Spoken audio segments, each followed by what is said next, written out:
শুনুন, আমরা পশ্চিমবঙ্গের বঞ্চিত চাকরি প্রার্থীরা আপনারা জানেন যে গত 16 এবং 17 মার্চ আমাদের পশ্চিমবঙ্গ পিএসসি দপ্তর একটি পরীক্ষার আয়োজন করেছিল ফুড এসআই পদে, কিন্তু কার্যত দেখা গিয়েছে এই পরীক্ষাটা তারা প্রহসনে পরিণত করেছে।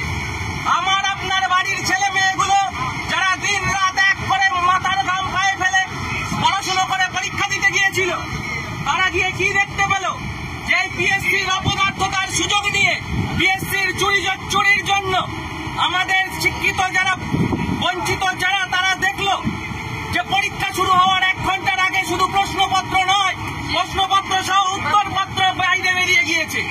লাখ লাখ টাকার খেলা চলেছে এই প্রশ্নপত্র নিয়ে। তাই তো এই পরীক্ষা প্রহসনে পরিণত করার প্রতিবাদে আজকে আমরা বঞ্চিত চাকরি প্রার্থীরা পিএসসি অভিযানে যাচ্ছি। আমরা একথা জানি এই মুহূর্তে সকলের পক্ষে এই পিএসসি অভিযানে যাওয়া কোনো মতেই সম্ভব নয়, তবে এটাও সত্যি আজ যদি আমরা প্রতিবাদে না করি, আমরা প্রতিবাদী মনোভাব না দেখাই, তবে যেইভাবে এগিয়ে যাচ্ছে কার্যত সব পরীক্ষাগুলোই প্রহসনে পরিণত করার পথে রয়েছে পিএসসি। লক্ষ লক্ষ টাকার খেলা ছাড়া আর কিচ্ছু হচ্ছে না। তাই তো আমরা আপনাদের কাছে আবেদন করছি, আমাদের জন্য, আপনাদের জন্য, আপনাদের বাড়ির শিক্ষিত ছেলে মেয়েটার সুন্দর ভবিষ্যতের জন্য, স্বচ্ছ মেধার ভিত্তিতে চাকরির জন্য যারা আমাদের সঙ্গে যেতে পারছেন না, তারা ডিজিটাল মিডিয়া, তারা সামাজিক মাধ্যম, এই সমস্ত প্ল্যাটফর্মে আমাদের সঙ্গে থাকুন। আজ এবং কাল বড় হারে টুইট এবং ইমেলের মধ্যে দিয়ে ওই উলঙ্গ রাজা পিএসসির চেয়ারম্যান যারা রয়েছে, দায়িত্বপ্রাপ্ত যে নেতারা রয়েছে, তাদেরকে টুইট এবং ইমেলের মধ্যে দিয়ে প্রশ্ন করুন, রাজা তোর কাপড় কোথায়? তাদেরকে প্রশ্ন করুন, কেন এই হারে ভালো টোকাটুকি হলো, কেন টাকার বিনিময়ে চাকরির খেলা হলো। তাই তো আমরা বঞ্চিত চাকরি প্রার্থীরা আপনাদের কাছে আবার আবেদন করছি, সঙ্গে যদি না যেতে পারেন অন্তত সোশ্যাল মিডিয়ায় আমাদের পাশে থাকুন।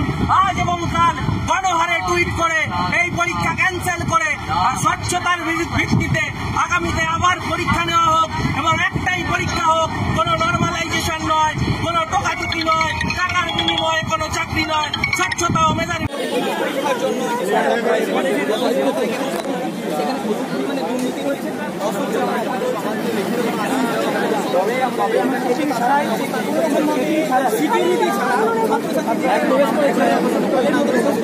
সেখানে দেখা যাচ্ছে যে মোবাইল ফোন, সেখানে দেখা যাচ্ছে যে পরীক্ষা প্রায় 8 ঘন্টা আগে উত্তরপত্র বেরিয়ে গেছে এবং তারা সেখান থেকে খাতার মধ্যে স্মার্ট ওয়াচ এবং অনেক রকম যার ফলে আগামী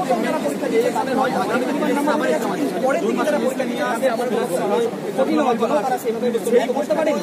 আমাদের দাবি যে এই পরীক্ষা বাতিল করে দেওয়া হোক এবং আগামী 6 মাসের মধ্যে পুনরায় যেন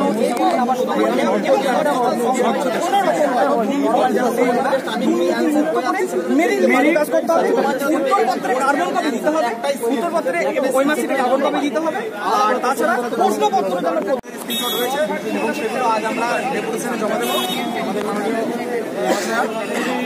মাননীয় বন্দ্যোপাধ্যায়ের কাছে। তো দেখা যাক তার পরবর্তীতে আমাদের আমরা যাবো, আমাদের অবস্থান বিজ্ঞপ্তি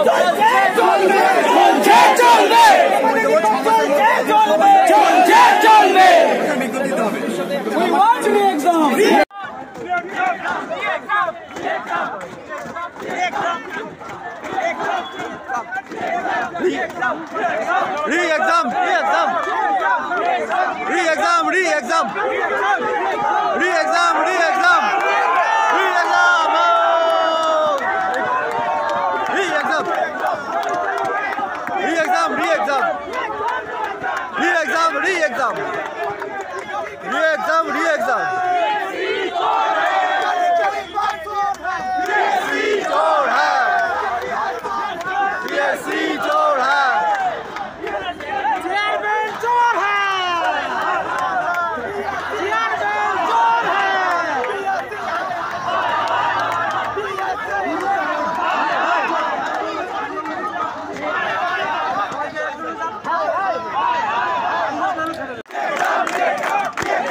Get up!